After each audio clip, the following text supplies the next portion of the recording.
Dear students, college education teaching line में आपका स्वागत है।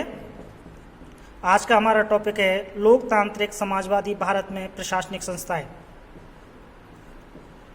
तो देखिए, जब हम संविधान का अध्ययन करते हैं तो संविधान के अंतर्गत राष्ट्रपति है, मंत्रिपरिषद है, संसद है, न्यायपालिका है, इनके संदर्भ में हम अध्ययन करते हैं और संविधान में इनके संदर्भ में काफ़ी विस्तृत रूप से प्रावधान दिए गए हैं। लेकिन देश के संचालन के लिए अनेक प्रकार की प्रशासनिक संस्थाओं की एवं सेवाओं की आवश्यकता होती है, जिनका संविधान के अंतर्गत प्रावधान रखा गया है। जैसे नंबर 1, अखिल भारतीय सेवाएं। ये सेवाएं केंद्र और राज्य की साझा सेवाएं हैं।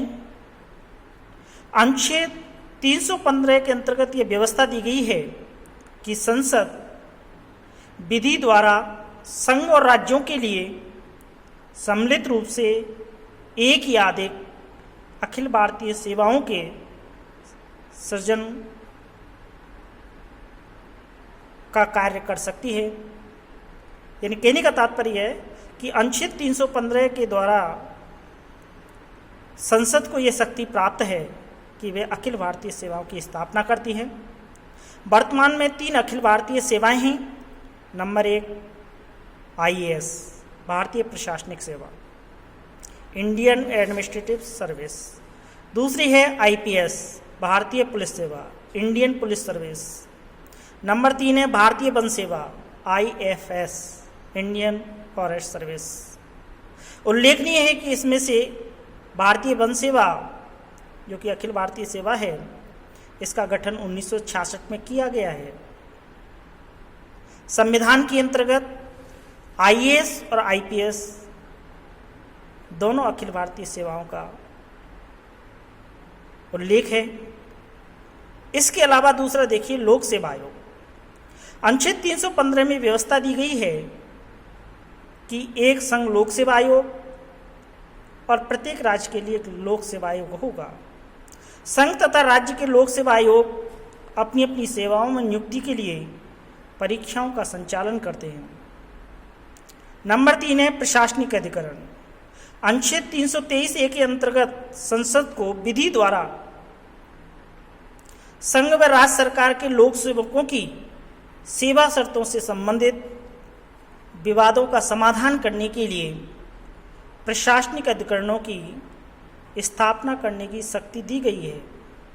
संसद ने इस शक्ति का उपयोग करते हुए प्रशासनिक अधिकरण अधिनियम 1985 के अधीन नवंबर 1985 को केंद्रीय प्रशासनिक अधिकरण की स्थापना की है।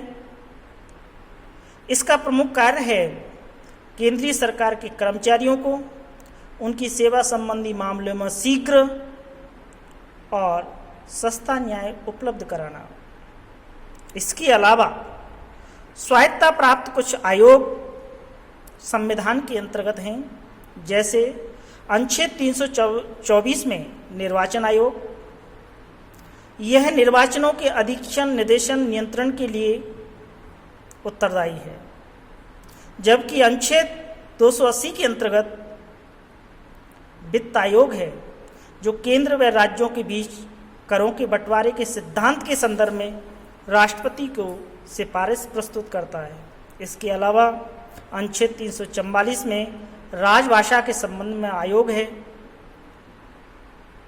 और अन्य आयोगों में राष्ट्रीय अनुसूचित जाति आयोग, राष्ट्रीय अनुसूचित जनजाति आयोग, राष्ट्रीय अल्पसंख्यक आयोग, राष्ट्रीय महिला आयोग इत्यादि। Thank you.